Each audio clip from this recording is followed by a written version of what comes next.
Hello and welcome to Jollyville Radio on KJVR. I'm your host, Jimmy Pykrust, coming to you from the Purple Street Studios here in beautiful downtown Jollyville. Today on the program, we offer you the hard-hitting journalism of Amanda Keeton and the wizened wisdom of Paul Fredrickson. Be sure to stick around for Community Beat, where we learn about an organization in Austin, Texas called A New Entry. But first, I have some announcements. To the person who spray painted a mural on the side of Purple Street Studios, we commend your artistry, and I'm sure it took a lot of time to make those letters out of cute baby animals.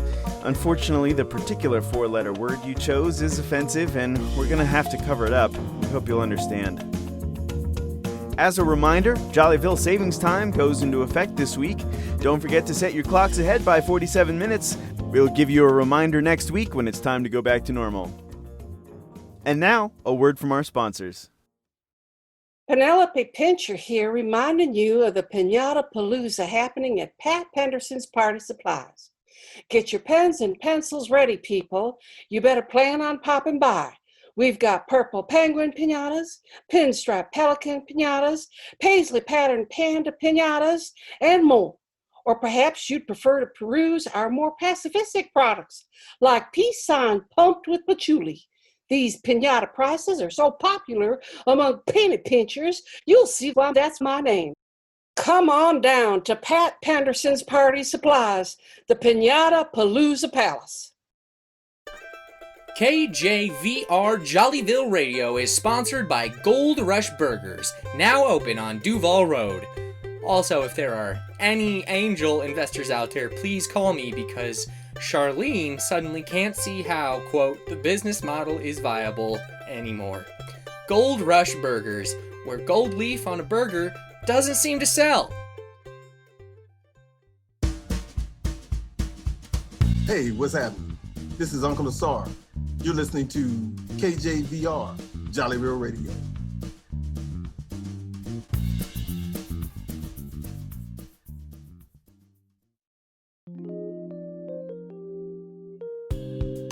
Last week on Coffee Filters.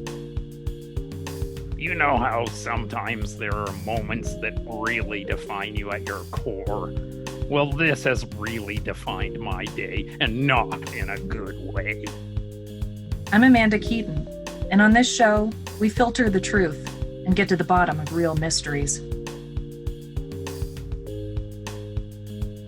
Pour yourself another cup, because this is Coffee Filters on KJVR.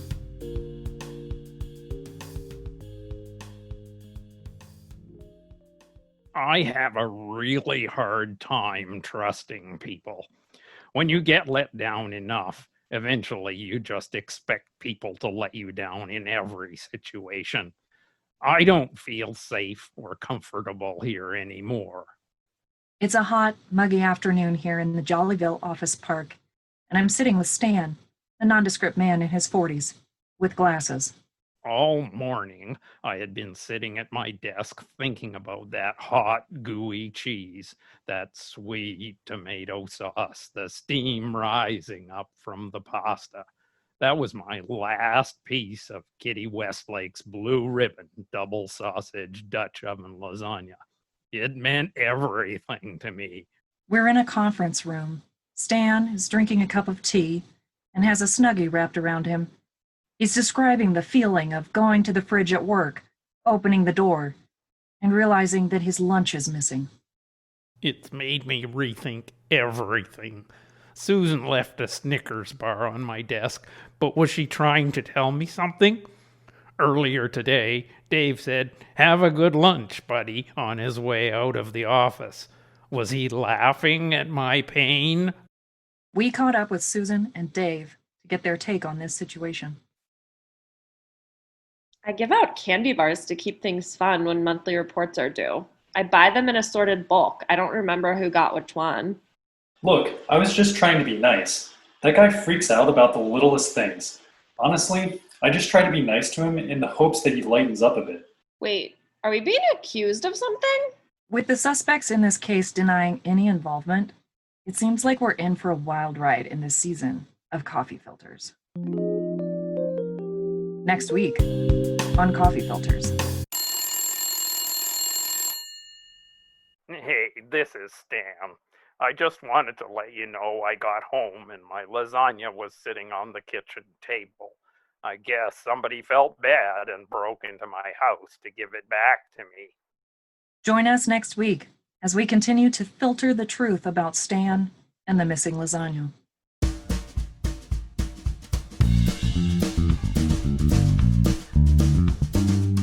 Well, hello, darling.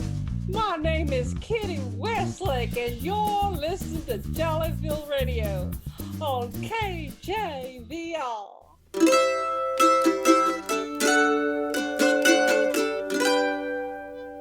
Welcome back to Better Call Paul with Paul Fredrickson.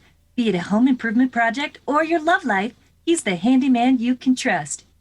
Hi, folks. Paul, our next caller is Malia Thunder Sparkleston. She's a new homeowner.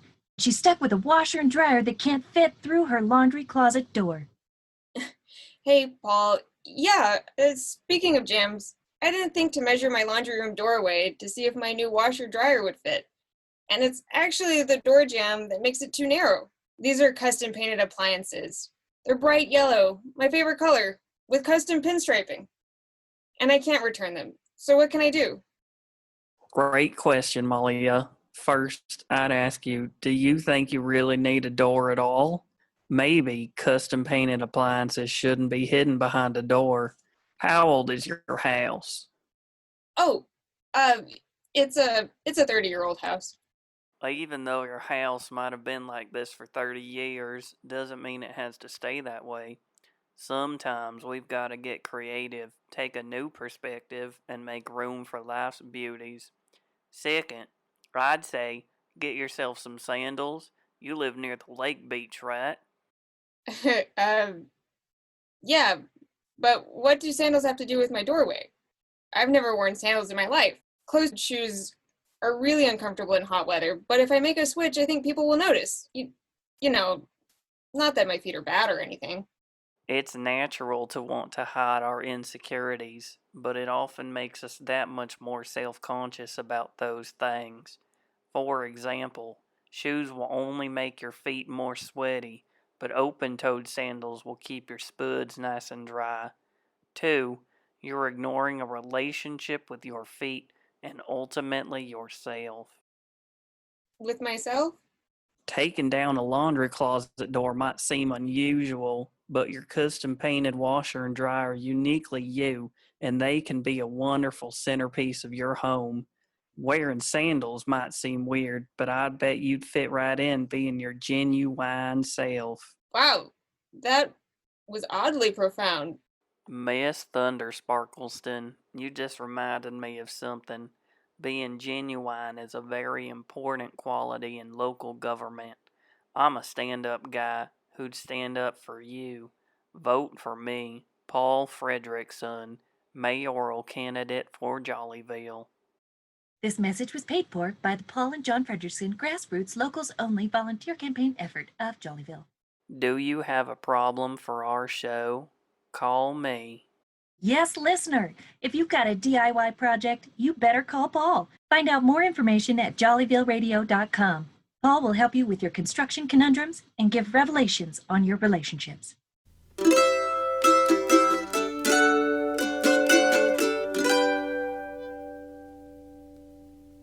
You're listening to Jollyville Radio on KJVR, and now it's time for Community Beat, where we leave Jollyville and talk to real people doing great work in their community.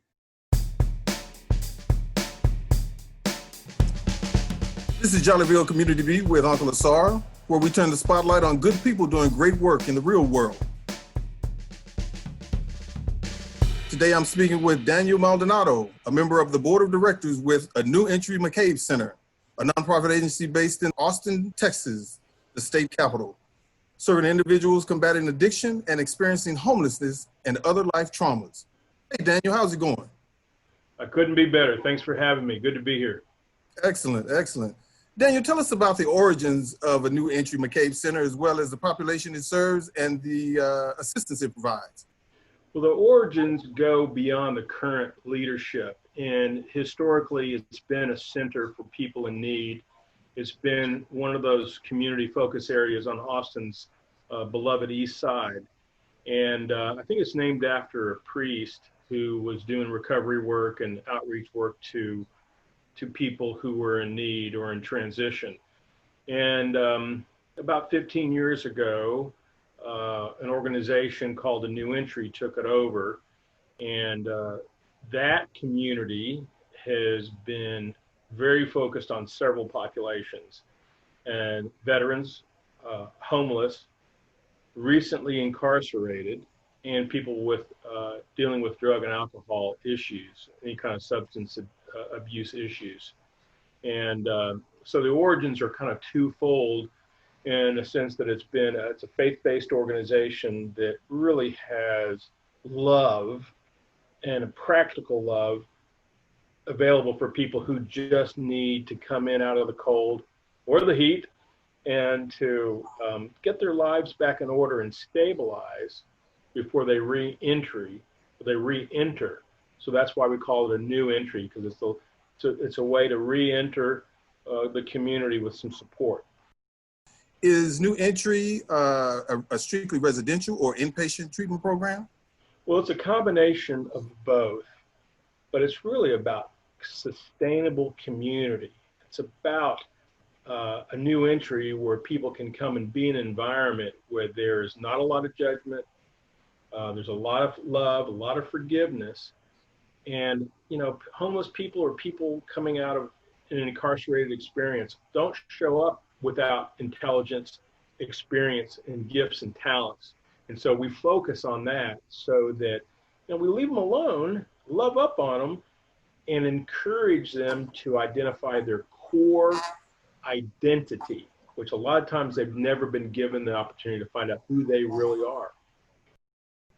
Daniel, before you go, could you tell our listeners where they can find more information about A New Entry McCabe Center and make a referral or even a contribution if they'd like? Yes. Well, thank you for that. There's, of course, a Facebook page, A New Entry. There's the website, A New Entry, one all stuck together, anewentry.org. It gives you some information. The number is 512-474-1250. And you can call, you can tell them I sent you, Daniel sent you, and they'll start running you through the process of eligibility and see what kind of resources are out there for you. Now, the other thing would be a call to action is that if you've got a particular gift or talent, call and see when and how you might volunteer, whether it's on Zoom, over the phone, or when we can integrate volunteers in the future. You could come and work with the population if you have a particular gift or talent. So it's a community-based resource. So come join us. Daniel, if you would, could you give us that website and number again? Sure. The website is www.anewentry.org. And then you can find us on Facebook as well. Excellent. It's been great talking with you, Daniel, and we wish you the best of the best. Thanks for inviting me to Jollyville. It's a good place to be. Take care.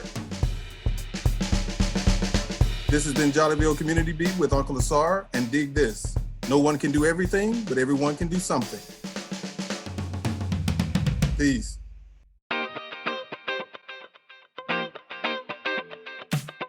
The creative team who wrote and recorded Jollyville Radio includes UncleASAR Akebeline, Emily Ansonik, Lizzie Brister, Michael Crosa, Michelle Darcy, Richard Dayries, Asa Gardiner, Brian Green, Susanna Kay, Pilar Keperda, Brian Routson, and Thomas Schlitt.